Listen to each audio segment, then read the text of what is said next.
Hey, everybody. Thanks very much for hanging out with us today on Todd-versations. I am really stoked about today's guest. I think this is going to be a very interesting conversation. If you're at the gym, maybe slow down on the treadmill and listen a little bit more. You're driving the car, get down to the speed limit. If you're hiding from your boss, make sure you can stay hidden long enough to hear this. I think this conversation is going to blow you away. We're going to talk about some alternative meat. We're going to talk about what's going on, the power of fermentation, all this really cool stuff.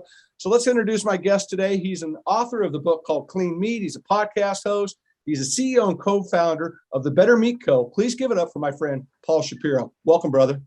Todd, so great to be with you, my man. And I appreciate you giving a shout out to those who are listening while at the gym, because very much like 100% of my personal podcast consumption is done at the gym. So yeah, well, I appreciate you taking that into account here. And if you are running, I hope that you will slow down a little bit, but not too much. You want to push yourself.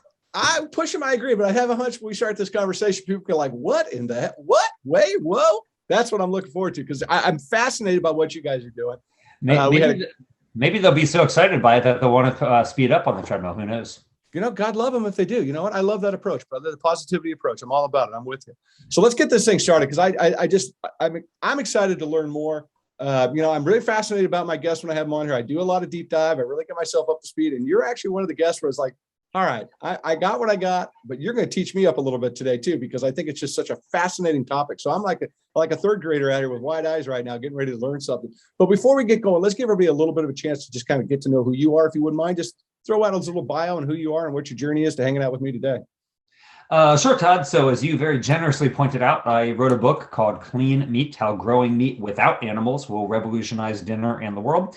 I also host the Business for Good podcast, which is a show that essentially spotlights entrepreneurs who are trying to use their business to solve really serious social problems. And I am the co-founder and the CEO of the Better Meat Co. We're based in Sacramento, California. We are a business-to-business ingredients company where we harness the power of fermentation to create next-generation ingredients for the meat industry. And these are animal-free ingredients. So just a very brief introduction to the topic. You think about, for example, how we used to take photos, right? We used to take photos. You would have to go into a dark room and have all these chemicals and the gelatin film, and you'd have to wait for days to get it back. Then 1 hour photo came out 20 or so years ago, and we were all really stoked about 1 hour photo. And now, of course, we get our photos instantly. Right. Imagine if it took 1 minute to get your photo, you'd be outraged today. But 20 years ago, we were pretty happy with 1 hour photo. Well, the end experience is the same, right? So you're still capturing your memories, right? A photo still just captures your memories so that you can go back and look at it later. But it's done way more efficiently. And the same thing is going to happen in the meat space, where for thousands of years, we've produced meat in one specific way. But now there are numerous other ways that are being invented that allow us to get the same experience, that same experience of eating meat, except done in a way that is divorced from having to raise and slaughter all these animals, which has real benefits for public health, for the environment, and so on. And so happy to talk about it, but that's a little brief nutshell what we're doing at the Better Meat Co. Yeah, right. Well, let's talk a little bit. What is the global demand for meat? It's a big ass business. I don't even know what the number. It's massive.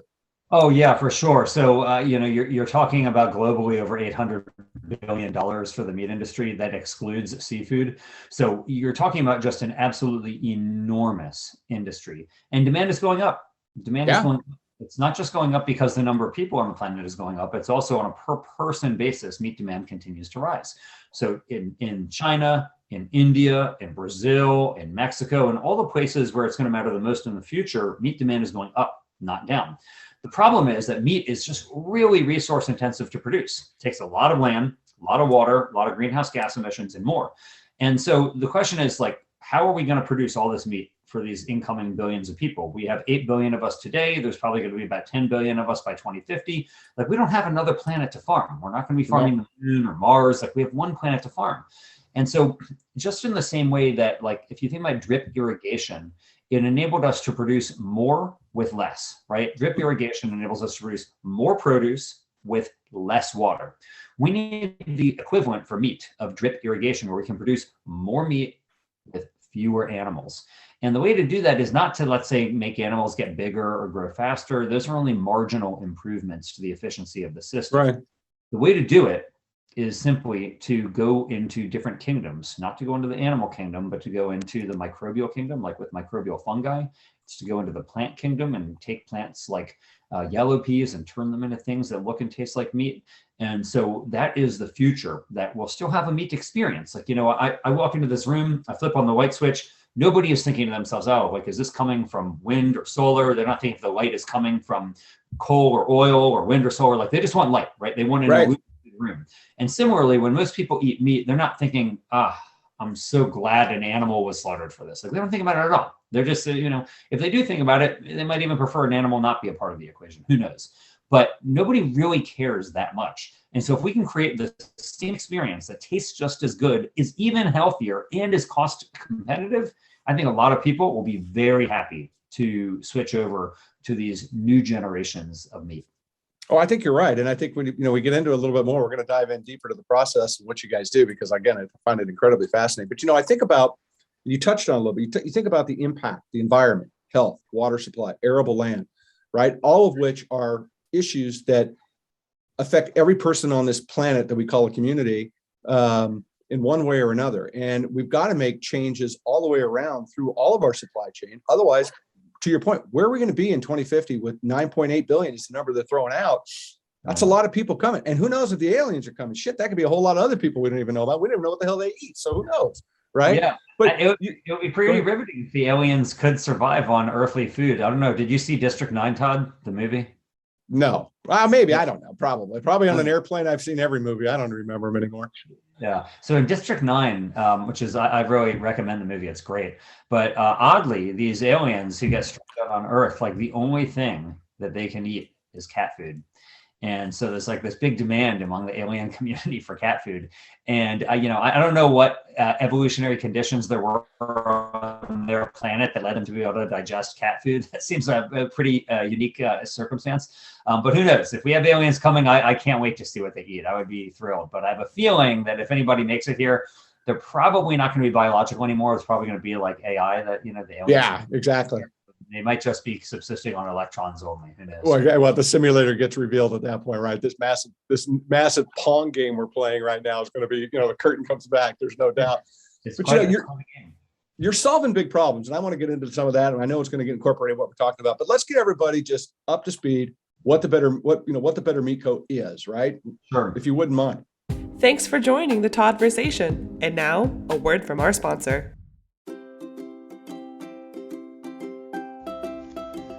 Hi, I'm Karen Nardotza, President and CEO of Moxie Marketing.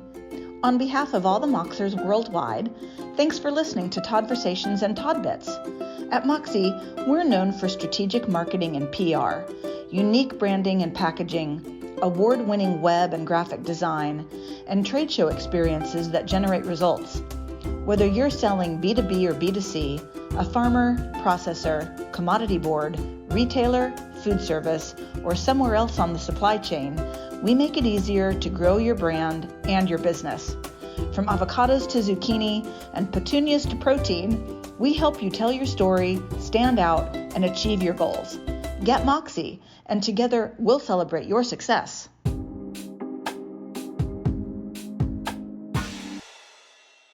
I don't mind. And before I do, I just want to comment on one thing that you mentioned about water. Yeah. You and I, Todd, both live in the Central Valley of California. Water is so critical for us. Like, the entire industry basically here is dependent on water. And California is in a mega drought. For more than 2 decades, we've been getting drier and hotter.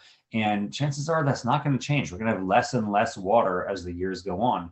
And so the question is, everybody's talking about, should we be taking shorter showers, or should we be watering our lawns less? And it's like that's important. Don't get me wrong. Like, those are important. But 80% of the state's water use is agricultural, not home use. Only 10% is home use. And so the question is, like, how can we get more efficient? And raising animals is just a very, very water intensive thing to do, both for dairy and for beef and so on. And just to give one example, even if you go to chicken, which is way more water friendly than beef, just to get one chicken from shell to shelf on the supermarket, you have to take more than 1,000 gallons of water to do that. And that's way more than you would need if we were growing meat from either plants or from microbes. And so now let me just say how we're doing it. So with the Better Meat Co, what we do is we take tiny microscopic fungi, You can't see them, microscopic fungi. And we subject them to a special kind of fermentation. And now you're familiar with fermentation, like let's say for beer or alcohol, right? So you put the microbe, which in that case is like a brewer's yeast or Right. you put that in a fermenter, you feed it sugar, and it produces alcohol. That's how you get brewer's yeast. Excuse me, that's how you get beer from brewer's yeast or wine from brewer's yeast. Right. What we're doing is we have a special kind of microscopic fungi, our own little microbe. And when we subject it to a fermentation and feed it common agricultural byproducts, like byproducts from the corn or from the rice or from the potato industry, what we do is see that organism grow really rapidly into something that has an extremely meat-like texture. And it's not animal in nature, it comes from the fungi kingdom, but it's a very clean taste, very high protein, in fact, higher protein than eggs, higher iron than beef. And that product is delicious and it's cost effective and it's cheaper for us to produce it than it is to produce beef. So you can grow really large amounts. From the time we inoculate our fermenter to the time we harvest our fermenter is less than one single day. So you think about like a cow who you're feeding for well over a year before slaughter, or a chicken who you're feeding for 40 days before slaughter. And in our case, we are feeding for less than one single day before we harvest these microscopic fungi. And the product, which we call rhiza mycoprotein, that rhiza mycoprotein, again, is very nutritious, high in iron, high in protein. It's a complete protein, meaning it has all the essential amino acids in it. And what ends up happening with it is that we dry it into a shelf-stable granule that then we offer to companies. We're partnered, for example, with Hormel Foods, the big pork company, for them to use as ingredient in their product. And so it can be flavored to taste like meat. And it can be put into pretty much almost any meat type product that you would want. So you can either blend it into actual animal meat in like a ground meat application, like a burger or a sausage or a meatball. But you could also use it to make a completely animal-free meat experience. So you can make your own alternative meats with it. And again, it's extremely meat-like in its texture. And so you don't have a lot of expensive downstream processing steps because straight out of the fermenter, this comes out really chewing like meat does. Unreal. I mean, I got to ask the $100 question. I mean, would you wake up one morning and go, hey, I have an idea? How'd this idea come about? Well, hopefully it's more than $100 idea. I would love that. But I'll tell you, so no, so the idea of using microscopic fungi to use in fermentation is not new. People have been doing this for decades. Sure. The idea of using it to mimic the meat experience, though, is newer. And so the question is, like, how do you do it? And how do you do it in a way that's actually economical? Because if you think about, like, right now, if you look at the plant-based meat space, you have these companies like Impossible Foods and Beyond Meat and so on. And what they're doing is they're using plants. They're using either soybeans or they're using yellow peas and so on.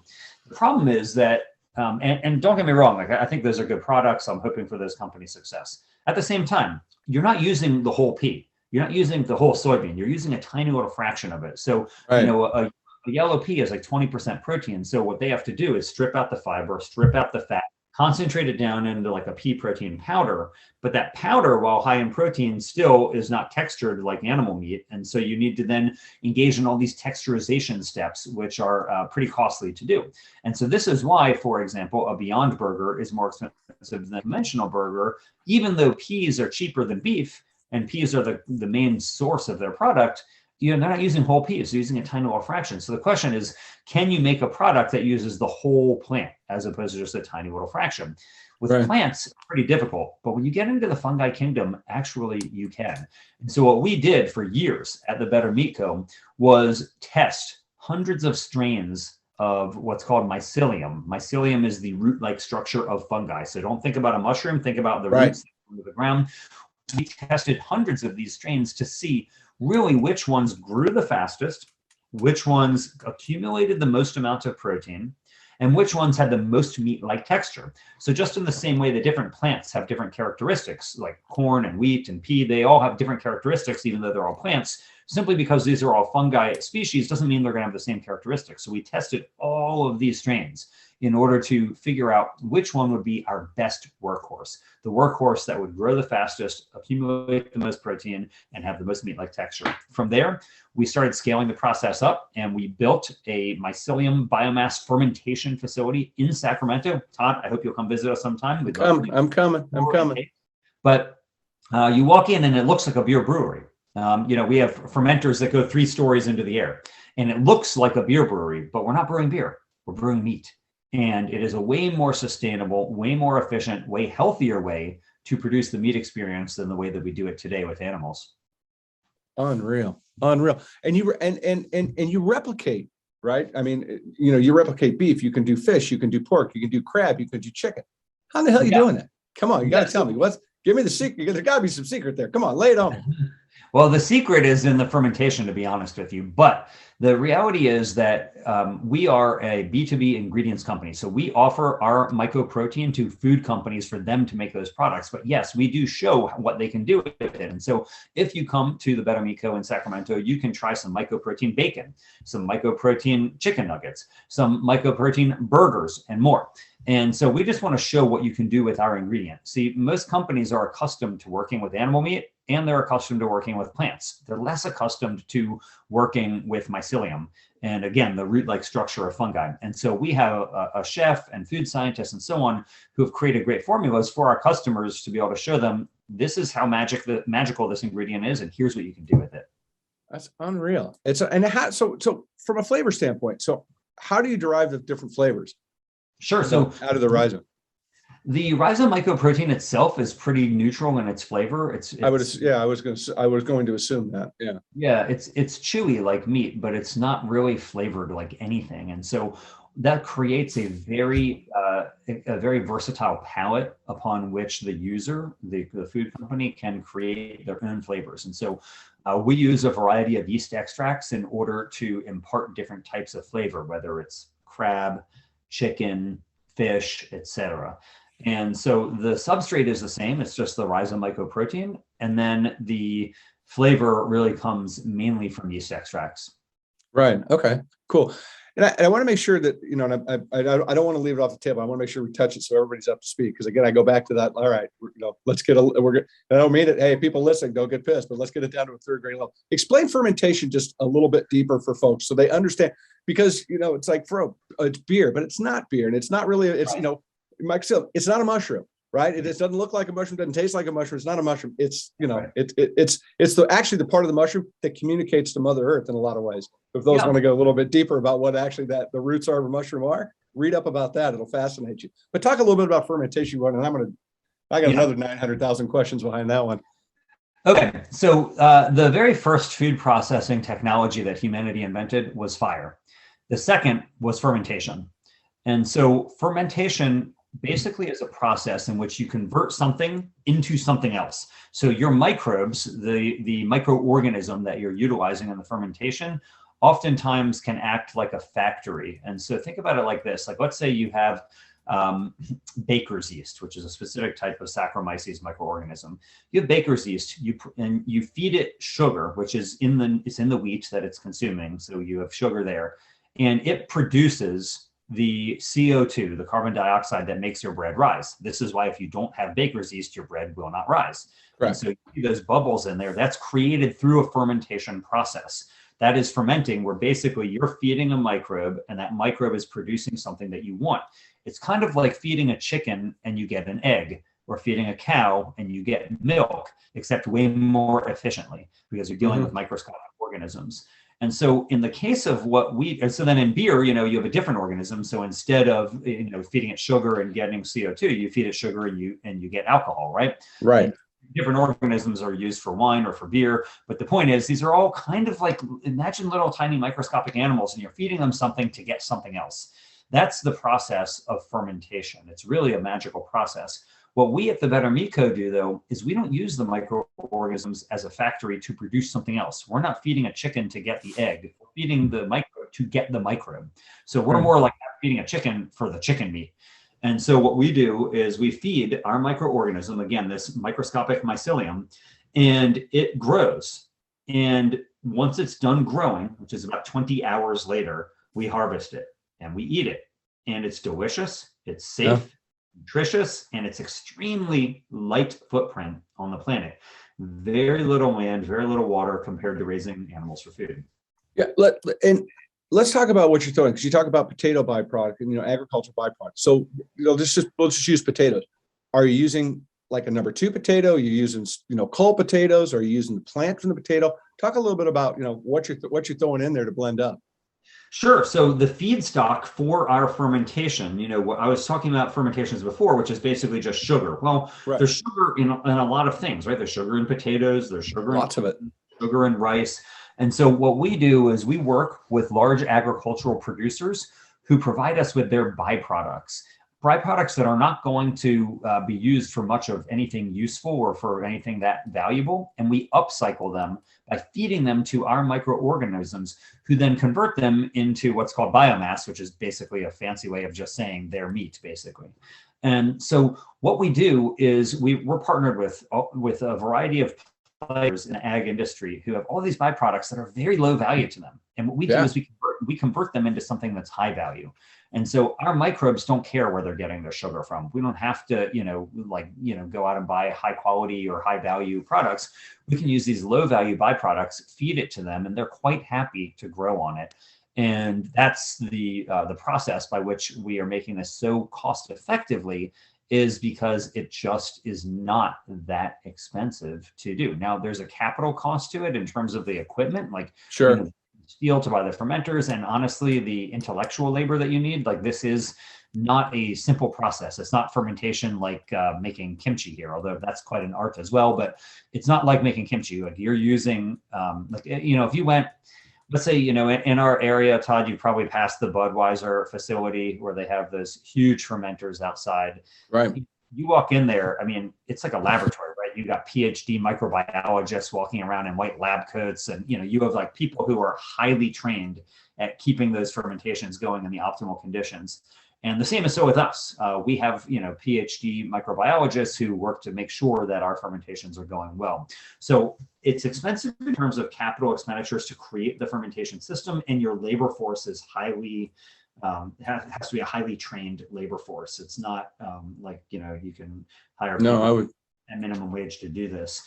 But the fermentation itself, like the ingredients that go into it, are not as expensive as you might assume. Right. So let's talk about, can you do this organically? If you were to have organic byproduct, could you produce, what you're doing organically?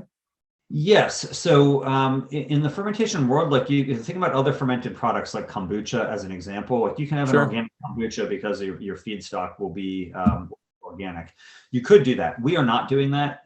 So, a minuscule percentage of meat that is sold is organic. And, our target market is the entire meat industry, not just the organic. And so we're not producing organic, but that's only because like the feedstock we're feeding, it's coming from byproducts, and those byproducts come from a variety of sources. So if you're only working with organic farms, that would be one thing, but our microbes aren't that picky. And no, totally. No, I get it. I just think it shows the possibilities, right? I think it shows that you're right. It's a very small portion of that business, but it's doable, which, is actually really cool to think about. Like, wow, okay. Yeah. Who knows where that scale, right? Look, if you're looking to scale, that'd be a great way to scale too, right? So you're not, if it works, I don't think you're going to say no to it, right? You'll lean into it. But yeah, one of the things you touched on earlier, and I got to go back to, and I want people to hear this because it is so impressive. Tell everybody again, and just get a little more specific, you would, about the nutritional makeup of the product, because it's, when you lay it all out there, it's like, holy crap. Yeah, it's impressive. It is impressive, and it's something that, frankly, we would all be better off eating. So if you think about, like, right now, the number one killer of Americans is heart disease, for both men and women. Even during the COVID pandemic, the number one cause of death, still heart disease. Yeah. And we know that eating a diet that's really high in animal meat is associated with increased risk of heart disease. That's very clear. This is why all the public health organizations are just to eat less meat and to eat a more plant-based diet. Okay, that's fine. But most people really like eating meat. It's kind of like, they say, hey, we should be exercising more. Well, a lot of people don't really want to exercise. So the issue is, like, how can we produce something that is way better for us that still mimics that same meat experience? It's kind of like, people really want to drive, right? It would be awesome if we like to walk more, but people really like to drive. And so we need to make cars that don't rely on fossil fuels. And so that's the goal, in that industry, is to go electric. Well, the question is, how can we go electric, so to speak, in the meat industry? And that means going animal free. And so what we have done is created a substrate that you can use like an animal meat that not only is better for the planet, but is way better for us. So it has zero cholesterol, no saturated fat, higher in protein than eggs, higher in iron than beef, higher in fiber than oats, higher in potassium than bananas, and it naturally contains vitamin B12, which most plant foods don't. It's a complete protein. Again, that just means that it has all the essential amino acids that human beings need to thrive. And then if you are really into nutrition and you know what PD-CAS means, so that's basically a protein digestibility score. It's a way that you can look not just at the grams of protein in a product, but how digestible that protein is. Right. And there are some foods that are, the highest PD-CAS score you can get is a 1.0. It means the most digestible protein. And that's something like an egg white. You start talking about foods like beef, that's around like 0.94, 0.95, and so on. And then you get down to other things, let's say like peas, which might be in the 0.8s. Well, our rhiza mycoprotein is 0.96. So it's pretty much as good as you can get, comparable to beef in terms of its digestibility. And so now you have a product that is common allergen-free, that has lots of protein and the right kind of protein that you want, lots of fiber, and is delicious. Most importantly, I mean, if it's really nutritious but it doesn't taste good, there's no point in doing it. But it tastes great. It's amazing. The Sacramento Bee recently came to our facility and they made a video and wrote a story about it. And their food writer, so this is not just any old writer, this is a guy whose entire job is writing about food, said it seemed, quote, crazy to him. He couldn't believe how meat like the bacon that he tried was, and there's no pork in it at all. It's just made from animal-free sources. And so this is the future of protein. This is the future in the same way that, we relied on horses for many thousands of years to transport us, and then they were displaced by cars. Or in the same way that we relied on wheels to light our homes, and then kerosene and eventually electricity were invented, and that decimated the whaling industry. We have been relying on animals for meat for thousands of years, but that will not go forward for thousands more years. People will still enjoy meat. They're still going to have the same experience, just like we still transport ourselves, we still light our homes and so on, but it's going to be done in a different way, in a way more sustainable way that is better for us and better for the planet. Unreal, man. I mean, it's so fascinating to think that something, to your point, fermentation, been around, more than a day or two, is, advanced itself to this level. You touched a little bit about some of the meat alternatives that are out there, and I've tried some of these meat alternatives. One of the things I found gross is that they're very oily, right? They'll ruin your pots or ruin your pans. I mean, no lie, it's a shit show in the kitchen if you cook them wrong, right? I mean, it's messy. I'm assuming the way you're doing it, you don't deal with that same kind of an issue. You don't have that oily base because of the way you're actually going through the fermentation versus the way they're extracting from the plant itself. Yeah, so our mycoprotein has nearly no fat in it whatsoever. So the food company can end up adding whatever it wants to it, but it does have like a good capacity to withhold moisture within it. And so you actually get less cookout, so to speak. That's like when the moisture bleeds out of it during cooking. Right. You actually get less cookout than you do with other products, and certainly less than meat. So if you think about animal meat, there's no fiber in it, right? We know fiber oftentimes retains moisture, and there's no fiber in it. So just by way of background, animals have skeletons. That's what holds us up. Plants don't have skeletons, so they have fiber. That's what holds them up. And so there's no fiber in meat, where there's a lot of fiber in whole plant foods and whole fungi. And this is a real concern because fiber deficiency is extremely rampant in our society. Mm-hmm. More than 90% of Americans don't eat the recommended daily allowance of fiber. Yeah. And so you think about that, like fiber deficiency is associated not just with constipation, though that's bad enough, but also colon cancer and other really serious ailments. And so a lot of the times, you look at food packaging and you'll see it's like boasting, like 10 grams of protein, 20 grams of protein, but they're rarely at least putting the fiber on there. Yet protein deficiency is virtually non-existent in America. You're not protein deficient, and there's a high chance that you've never met somebody who's protein deficient. Like it's just virtually non-existent in America.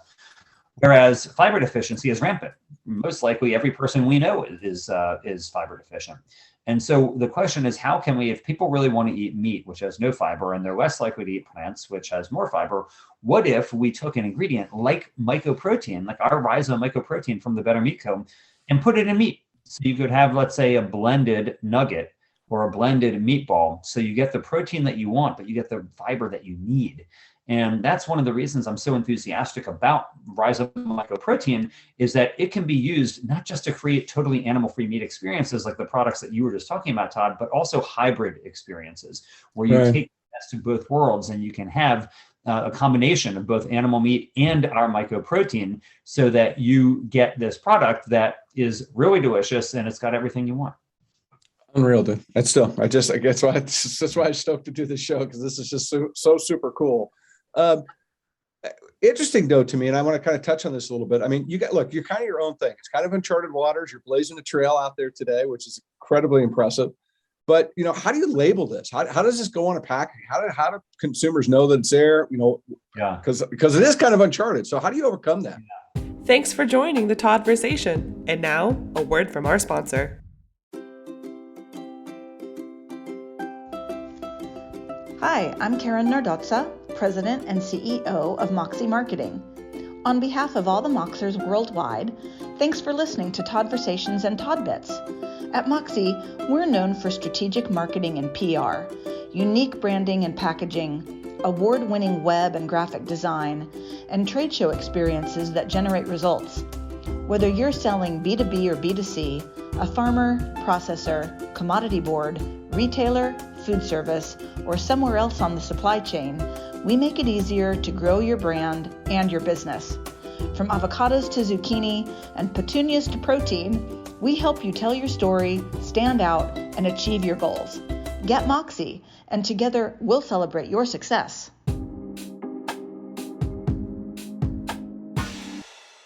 Yeah, so it is uncharted and to some extent. So, if you look at the world of fermentation labeling in the United States, it is pretty nebulous. Like people, sometimes they put the Latin name of their organism on there. I generally think that's kind of freaky to people. Like if they see something like acidophilus, like, acidophilus is good for you. There's nothing wrong with it, but it sounds kind of like a science experiment. People sometimes don't necessarily like that. Other people just put a trademark name. We just call it rhiza mycoprotein. That's what it is. Mycoprotein is what we grow, and our brand on it is called rhiza, and that's it. And I think that as time goes by, people will become more familiar with what mycoproteins are.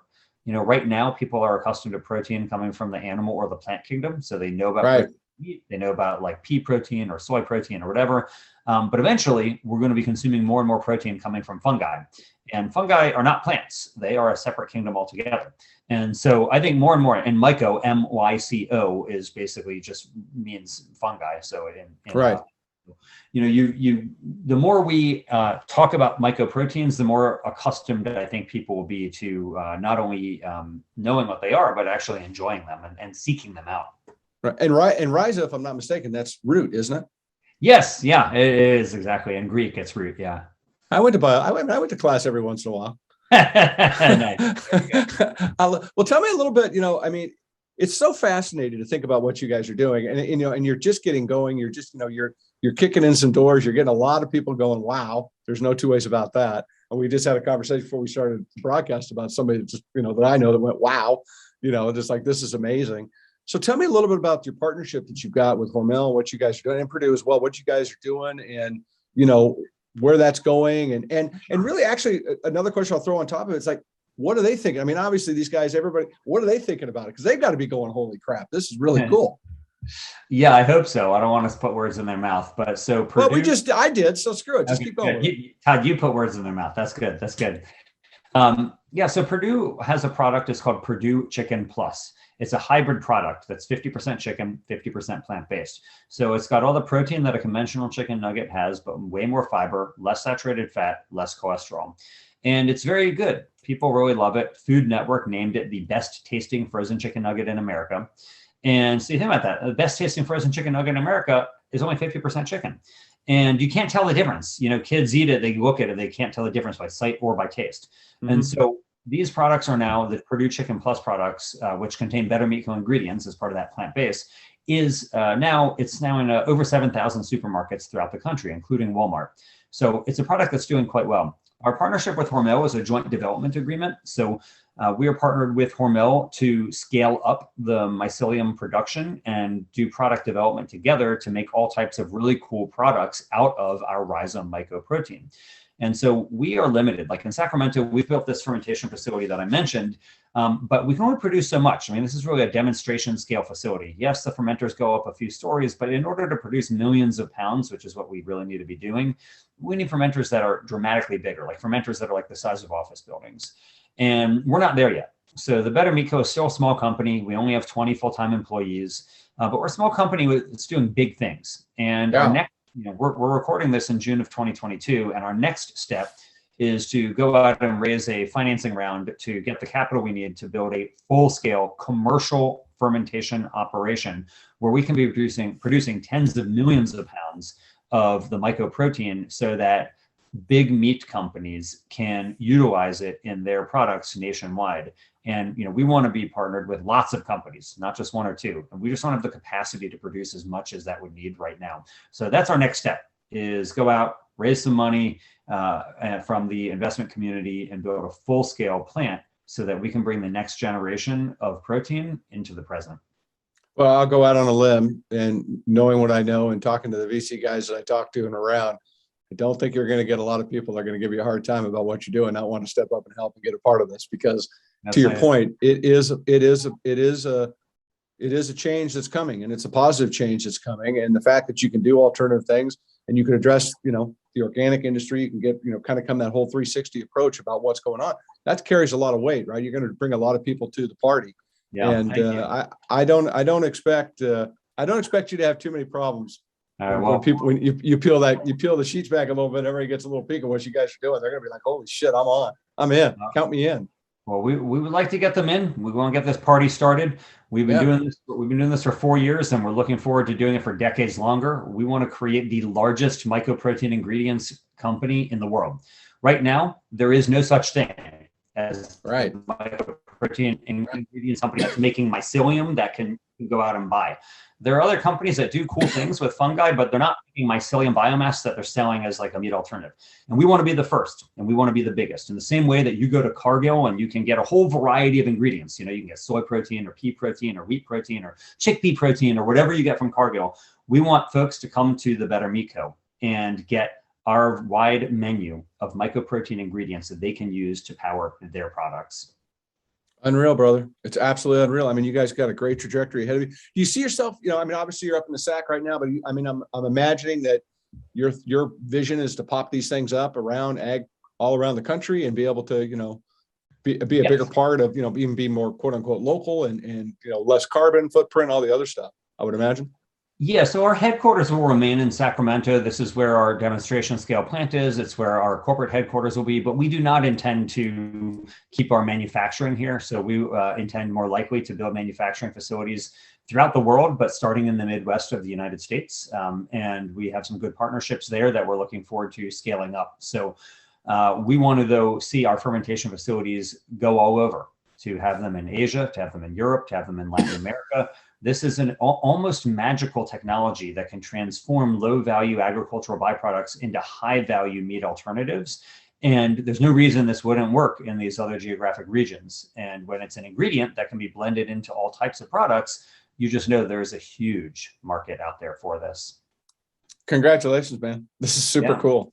I think it's awesome. I really do appreciate you hanging out with me today and telling my audience what's going on. Like I said, I try really hard to find cool things to talk about and things that people doesn't know. That's why I hope everybody on the treadmills are still, slowed down. You can speed back up now. We're wrapping up. All right. Very good. But nonetheless, it's just really great to see what you guys are doing, cutting edge, making a difference, tackling some big world, global community problems that we have and putting them out on the forefront for people to start looking at. I think it's great, dude. Congratulations. I appreciate that, Todd. Thanks so much. And thanks for all that you've done in the food industry too. I know that you have been a pioneer for decades and I really appreciate it. Thank you, brother. I appreciate you saying that. Everybody, thanks for hanging out with us. I hope we inspired you a little bit today. It's a cool story. You got to love it. Get online, go check it out. Better Meat Co. I think it'll be fascinating. Go to the website. They got a great site. They're doing some cool stuff and go visit, reach out, go up to SAC. You're up in SAC, knock on the door. You might get a lunch out of them. You never know. All right. Very good. Very I good. appreciate it, man. Thanks for being here. Thanks everybody for listening. Don't forget to check us out on social media where the cool kids are. That's where we are. And we'll see you on our next broadcast. And we appreciate all you do and subscribing and listening. Take care of yourselves and keep smiling. Go inspire somebody today. It's really important. Take care.